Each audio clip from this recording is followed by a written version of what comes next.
என் படைப்பு திறனை எப்படி மேம்படுத்தலாம்? ஓம் சாந்தி. ஒவ்வொருவருக்குள்ளும் அந்த படைப்பு திறன் என்பது இருக்கு. கிரியேட்டிவிட்டி. இந்த கிரியேட்டிவிட்டியை அதிகப்படுத்தணும். முதல்ல எனக்குள்ள என்ன திறமைகள் இருக்கு அப்படின்றத எனக்கு நானே கண்டுபிடிக்கணும். அதுக்கப்புறமா அதை அதிகரிப்பதற்கு என்ன செய்யலாம் அப்படின்றது பார்க்க போறோம். இப்ப உங்களுக்கு ஃப்ரீயா டைம் கிடைக்கும் பொழுது உங்களுக்கு என்ன தோன்றதோ அதை வரைஞ்சி பாருங்க. இப்ப எந்த மாதிரி கிரியேட்டிவிட்டி எனக்குள்ள இருக்கு அப்படின்றத ஒரு ஃபிகர் மாதிரி நம்ம ஒரு படமா அதை வரைஞ்சி பார்க்கலாம். சின்ன குழந்தைங்க மாதிரி நம்மளுக்குள்ள இருக்கக்கூடிய திறமைகளை வரைய ஆரம்பிக்கணும். அதுக்கப்புறம் இந்த கிரியேட்டிவிட்டி ஆக்சுவலா நம்ம பிரெயின்ல ரைட் பிரெயின்ல தான் அந்த கிரியேட்டிவிட்டி இருக்கு. அந்த ரைட் பிரெயின் நல்ல முறையில் ஒர்க் ஆகணும் அப்படின்னா அதுக்கும் சப்கான்ஷியஸ் மைண்டுக்கும் சம்பந்தம் இருக்கு.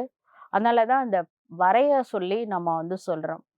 வரையும் பொழுது இந்த சப்கான்ஷியஸ் மைண்டுக்கு நம்ம வெறும் செல்ஃப் டாக் நம்மளுக்கு நாமளே பேசணும் அப்படின்னா நல்ல விஷயம்தான். இருந்தாலும் இந்த வரைஞ்சி பார்க்கும் பொழுது ஈஸியாக அப்சர்வ் பண்ணிக்கும். இப்போ நம்மளுக்குள்ள இருக்கக்கூடிய விஷயங்களை முதல்ல செல்ஃப் டாக் பண்ணலாம். எனக்குள்ள நானே பேசிக்கலாம். பாசிட்டிவான விஷயங்கள் எனக்குள்ள என்னென்னலாம் இருக்கு, என்னுடைய திறமைகள் என்ன இருக்கு அப்படின்றத நானே எனக்குள்ள பேசிக்கலாம். இப்போ எனக்குள்ள சின்ன வயசுலேருந்து என்ன நடந்தது, என்னென்ன விஷயத்துல எனக்கு இன்ட்ரெஸ்ட் இருக்கு, அதெல்லாம் எனக்கு நானே பேசிக்கொள்ளணும். அதுக்கப்புறமா இதை வரையணும். இப்படி கொஞ்சம் கொஞ்சமா நம்மளுக்குள்ள இருக்கக்கூடிய அந்த திறமைகளை அதிகரிக்க முடியும். அதுக்கப்புறம் முக்கியமா ஒரு விஷயம் என்னன்னா, சில நேரங்கள்ல போர் அடிக்கும் பொழுது மொபைல் பார்க்க ஆரம்பிக்கிறாங்க. அந்த மொபைல் பார்க்க ஆரம்பிக்கும் போது என்ன ஆகுது அப்படின்னா, நம்மள அறியாமலே டைம் போறதே தெரியல. அந்த டைம் கான்ஷியஸ்னஸ் போயிடுறது. அப்புறம் டைமும் வேஸ்ட்டு, எனர்ஜியும் வேஸ்ட் ஆகுது. சில பேர் நைட்ல இந்த மாதிரி ஒரு ரிலாக்ஸேஷனுக்காக மொபைல் பார்க்குறாங்க அப்படின்னா, நைட்ல அந்த மொபைல்லேருந்து வரக்கூடிய அந்த ரேஸ் பகல் மாதிரி தெரியுது பிரெயினுக்கு. அதனால டைம் போகிறதே தெரியல. விடிய விடிய பார்க்குறாங்க. அதுக்கப்புறமா அவங்க கொஞ்சமா தூங்குறாங்க. இதனால என்ன ஆகுது அப்படின்னா, கிரியேட்டிவிட்டி குறையுது. நம்ம சரியான நேரத்துல தூங்கி, சரியான நேரத்துல விழிக்கணும். நம்ம உடல் 5 தத்துவங்களால ஆக்கப்பட்டிருக்கு, இன்க்ளூடிங் பிரெயின். அப்படி இருக்கும் பொழுது, இந்த 5 தத்துவங்கள் நைட்டு தூங்குது ஆக்சுவலா.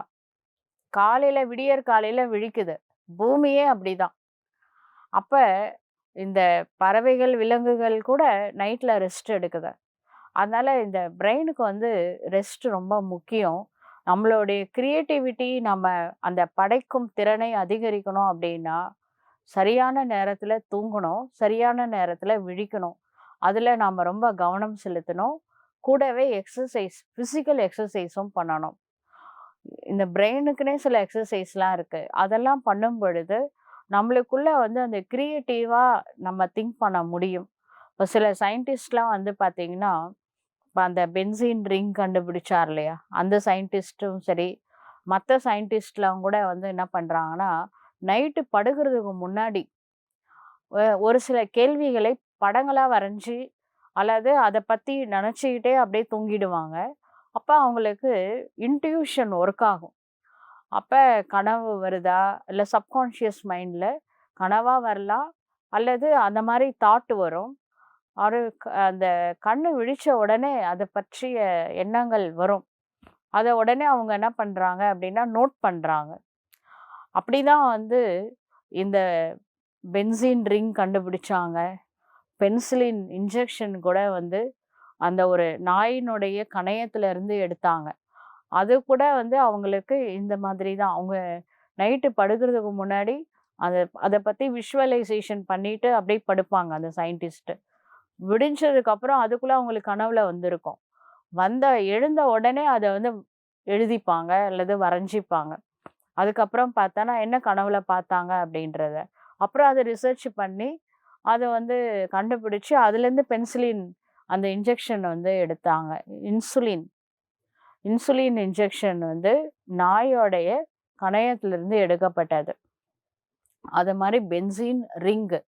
இது வந்து ஒரு பாம்பு வந்து ஒரு அறுகோண வடிவத்துல இருந்த மாதிரி ஒரு கனவு வந்தது. அத உடனே வரைஞ்சிட்டாரு. அப்ப காலையில எழுந்த உடனே. இந்த மாதிரி வந்து பார்த்தீங்கன்னா, நம்மளுக்குள்ளவே நம்மளுடைய கேள்விகளுக்கு ஆன்சர் இருக்கு. அப்ப அந்த கேள்விகளுக்கான ஆன்சர சில தீர்க்க முடியாத நம்மளுடைய சொந்த பிரச்சனைகளுக்கு கூட சொல்யூஷன் வந்து நம்மளுக்குள்ளவே இருக்கு. இது வந்து இதுதான் கிரியேட்டிவிட்டி. பிரச்சனைகளோட போராடிட்டு இருக்கிறதுக்கு பதிலா ஒரு செகண்ட்ல முடிச்சிடலாம்ல. அப்ப அதற்கான விஷயம் எனக்குள்ளவே இருக்கு. அதுக்கு வந்து நாம முக்கியமா செய்ய வேண்டியது பிசிக்கல் எக்சர்சைஸ் பண்றோம். 2வது வந்து பார்த்தீங்கன்னா, நைட்டு சீக்கிரம் தூங்கி காலையில சீக்கிரம் எழுந்துக்கணும். படுக்கிறதுக்கு முன்பாக விஷுவலைசேஷன். நம்மளுக்கு எந்த சப்ஜெக்ட்ல இன்ட்ரெஸ்ட் இருக்கு அப்படின்றத கண்டுபிடிச்சு, அது வந்து அத பத்தி நினைக்கலாம். ஒரு ஃபிகரோட நினைக்கணும். அப்பதான் வந்து அந்த சப்கான்ஷியஸ் மைண்ட் ஒர்க் ஆகுற டைம் அது. அப்ப உங்களுக்கு வந்து நைட்டே அந்த கனவு மூலமாவோ அல்லது நம்மளுக்கு ஒரு தாட் கிரியேட் ஆகும். இன்ட்யூஷன் தோன்றும். அது உடனே நம்ம வந்து எழுதி வச்சுக்கிட்டா, அதுக்கப்புறமா அத வந்து செயல்படுத்தும் பொழுது, நம்மளுடைய சொல்யூஷன் வந்து நம்மளுடைய பிரச்சனைகளுக்கு சொல்யூஷன் கிடைக்கும். நம்ம வந்து மத்தவங்கள தேடி போகவே வேணாம். ஈவன் கடவுள கூட நம்ம தேட வேணாம். நம்மளுக்குள்ளவே அவ்ளோ பெரிய விஷயம் இருக்கு. ஆனா, இதுக்கு வந்து மெடிடேஷன் வந்து பல விதத்துல உதவிகரமா இருக்கு. முக்கியமான விஷயம் வந்து ஓவர் திங்கிங் இருக்கக்கூடாது. பிரச்சனைகள் இருக்கு அப்டின்னா, அந்த பிரச்சனைகளுக்கு என்னலாம் காரணம் இருக்கு? யாரெல்லாம் அதுக்கு காரணம்? இதெல்லாம் திங்க் பண்ணும்பொழுது இது ஓவர் திங்கிங்ல போயிடுது. அப்ப மனசு பாரமாயிடுது. அப்ப அந்த கிரியேட்டிவிட்டி படைக்கும் திறன் வந்து குறைஞ்சு போயிடும். அதனால நாம வந்து ஒரு நல்லது செய்யணும், ஒரு கிரியேட்டிவா ஏதாவது செய்யணும் அப்டின்னா, நாம வந்து ஓவர் திங்கிங் இருக்கக்கூடாது. அப்ப மொபைல்ல கட் பண்ணணும். ஏன்னா, அந்த மொபைல்ல கூட நெறைய நேரம் ஸ்பெண்ட் பண்ணும் பொழுது, முக்கியமா நைட் நேரத்துல. அதனால நம்மளுடைய கிரியேட்டிவிட்டி குறையுது.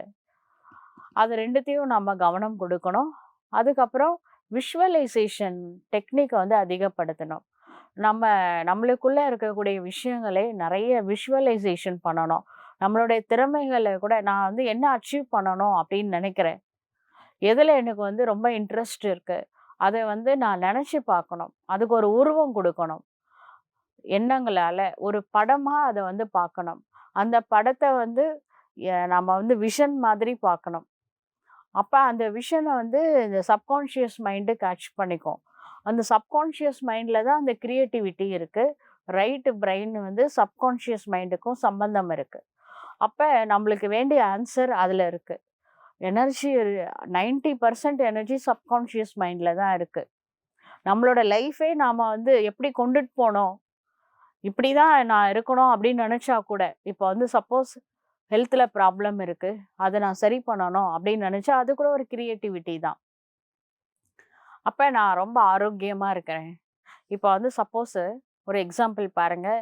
ஆ கால்ல ஏதாவது ஆக்சிடென்ட் ஆயிடுச்சு. அவங்க வந்து உட்காந்துக்கிட்டே இருக்கிறாங்க வீல் சேர்ல. அவங்க வந்து எந்த மாதிரி திங்க் பண்ணணும் அப்படின்னா, அவங்க நடக்கிற மாதிரி, ஓடுற மாதிரி விஷுவலைசேஷன் பண்ணணும். ஒரு விஷன். நடக்கிற மாதிரி விஷன். அடிக்கடி அத வந்து எப்ப நினைக்கணும்னா, நைட்டு படுக்கிறதுக்கு முன்னாடி, காலையில எழுந்த உடனே. ஏன் அப்ப நினைக்கிறோம் அப்படின்னா, அப்பதான் வந்து பிரெயின்ல ஆல்ஃபா ரேஸ் வந்து வந்துகிட்டே இருக்கும். அந்த ஆல்ஃபா வரக்கூடிய டைம் வந்து, அந்த தூங்கியும் தூங்காம இருக்கக்கூடிய ஒரு நேரம் அது. சரிங்களா? அந்த நேரத்துல நாம வந்து பாசிட்டிவா நம்ம என்ன வேணும்னு நெனைக்கிறோமோ, அத ஒரு படமா நாம வந்து குடுக்கும் பொழுது, அந்த நேரத்துல சப்கான்ஷியஸ் மைண்ட் வந்து நல்ல வொர்க்கிங் கண்டிஷன்ல இருக்கும். அரகொர தூக்கம்னு சொல்றாங்க இல்லையா? கண்ண மூடிக்கிட்டு இருப்போம். முழிஞ்சு விடிஞ்சு இருக்கும். ஆனா கண்ணு திறக்க முடியாது. ஆனா நம்மளால உணர முடியும். அந்த மாதிரி டைம். அது அந்த டைம்ல நம்ம பாசிட்டிவா ஒரு விஷன் குடுக்குறோம்னு வச்சுக்கோங்களேன், கண்டிப்பா அது வந்து நடக்கும். நைட்டும் சரி, விடியற் காலையிலயும் சரி. இது வந்து மெடிடேஷன் பண்ணும்போது அந்த ஸ்டேஜ நம்ம கிரியேட்டே பண்ணிக்கலாம். மெடிடேஷன் எப்போ வேணாலும் பண்ணலாம். அப்ப அந்த அந்த ஸ்டேஜ விஷுவலைசேஷன் வந்து பண்ணணும். நான் ரொம்ப ஆரோக்கியமா இருக்கிறேன். அப்படின்னு நெனச்சுட்டே இருந்தா, உண்மையிலே ஒரு இன்சிடென்ட்டு ஆ ஒருத்தருக்கு வந்து கால் இது மாரி தான் ஆக்சிடென்ட் ஆயிட்டு உட்காந்துக்கிட்டே இருக்கிறாரு. ஒரு அவருக்கு வந்து கால் வரல. ஆ நடக்க முடியாது அப்படின்னு நெனச்சுட்டு இருக்காரு. டாக்டர்ஸ் கூட ட்ரை பண்ணிட்டு இருக்கிறாங்க. அவரால நடக்கிறது கொஞ்சம் கஷ்டமா இருக்குது. அந்த நேரத்துல அவருக்கு வந்து ஒரு ஃபோன் வருது. வீட்ல யாருமே இல்ல. இவரு ஏற்கனவே பலமுறை விஷுவலைசேஷன் பண்ணாரே தவிர எழுந்து நடக்கலாம் முடியல. ஆனா, ஃபோன எடுக்கிறதுக்கு எழுந்துட்டாரு. எழுந்து போய் ஃபோன எடுத்துட்டாரு. அப்புறமா தான் அவருக்கு அந்த கால் நடக்க வருது அப்படின்றதே இப்போ இவ்ளோ நாளா பிரெயினுக்கு தான் சொல்லிக்கிட்டே இருந்தாரு. கடைசியில வந்து உண்மையிலே நடக்க முடிஞ்சது. அந்த மாதிரி இது உண்மையிலே நடந்த விஷயம் தான். அந்த மாரி பென்சீன் ரிங் கண்டுபிடிச்சதும் உண்மைதான். இதெல்லாம் வந்து நம்மளுடைய சப்கான்ஷியஸ் மைண்ட யூஸ் பண்ணி கிரியேட்டிவா ஒண்ணு வந்து பண்றாங்க. அது தானா வந்து வருது. நம்மளுக்குள்ள இருக்கக்கூடிய ஒரு படைப்பு திறனை வந்து அதிகப்படுத்திக்கணும் அப்படின்னா, ஆ நைட்டு படுக்கிறதுக்கு முன்னாடி, அப்புறம் காலையில கண்ணு விழிச்ச உடனே, அந்த பாசிட்டிவான விஷயங்கள நம்ம ஃபீட் பண்ணணும். அப்ப நம்ம என்ன நெனைக்கிறோமோ, அது அவசியம் நடக்கும். அது ஹெல்த்தா இருந்தாலும் சரி, வெல்த் கூட. ஒரு நல்ல கம்பெனில ஒர்க் பண்றா மாதிரி நெனச்சு பாக்க பாக்க, நிஜமாலுமே அந்த மாதிரி இல்ல நீங்களா ஒரு பிசினஸ் கூட பண்ணலாம். என்ன நெனைக்கிறீங்களோ அது நடக்கும். இது வந்து நம்மளுடைய சப்கான்ஷியஸ் மைண்ட யூஸ் பண்ணி செய்ய முடியும். இந்த கிரியேட்டிவிட்டி வந்து நம்ம ஒவ்வொருத்தருக்குள்ளவும் இருக்கு. அத நம்ம வந்து யூஸ் பண்ணக்கூடிய டைம் தான் வந்து இந்த படுக்கிறதுக்கு முன்னாடி காலையில எழுந்த உடனே. அதனால காலையில எழுந்த உடனே மொபைல் பார்க்கறது, WhatsApp பார்க்கறது, அப்புறம் தூங்குறதுக்கு முன்னாடி WhatsApp பார்க்கறது, அல்லது இந்த YouTube பார்க்கறது, நெறைய விஷயங்கள் ஷார்ட்ஸ்லாம் பார்க்க ஆரம்பிச்சுட்டா டைம் போறதே தெரியல. இதெல்லாம் வந்து தேவையில்லாத எக்ஸஸான இன்ஃபர்மேஷன். அதெல்லாம் குறைச்சுக்கிட்டு, நம்ம பாசிட்டிவான நம்மளுக்கு என்ன வேணுமோ, அதற்கான சொல்யூஷன நம்ம ஒரு ஃபிகரா குடுக்கும் பொழுது, சப்கான்ஷியஸ் மைண்டுக்கு கண்டிப்பா நான் அதே மாதிரி காலையில விழிச்ச உடனே, முதல் 15 மினிட்ஸ் படுக்கிறதுக்கு முன்னாடி லாஸ்ட் 15 மினிட்ஸ் ஒரு விஷுவலைசேஷன் குடுங்க பாசிட்டிவா. அது வந்து கண்டிப்பா நடக்கும். நீங்க என்ன அடையணும்னு நினைக்கிறீங்களோ, அத ஒரு ஃபிகர் மாதிரி நீங்க வந்து கற்பனை பண்ணி பாருங்க. கற்பனை தான். ஆனா, நிஜமா நடக்கும். அவரு வந்து நடக்கிற மாதிரி கற்பனை பண்ணாரு. நிஜமாலுமே வந்து என்ன ஆச்சுன்னா, எழுந்து நடக்க ஆரம்பிச்சுட்டாரு. அத மாதிரி நம்மளுடைய என்ன வேணும் ஹெல்த்தா, வெல்த்தா, ஹேப்பினஸ்ஸா எல்லாத்துக்குமே வந்து நம்மளுடைய கிரியேட்டிவிட்டி மூலமா நம்ம என்ன விரும்புறோமோ அதை அடைய முடியும். இதுக்கு தியானம் செய்யும் பொழுது சீக்கிரமா அது அடைய முடியும். அதுக்கு அது உதவிகரமா இருக்கும். நல்லது. ஓம் சாந்தி.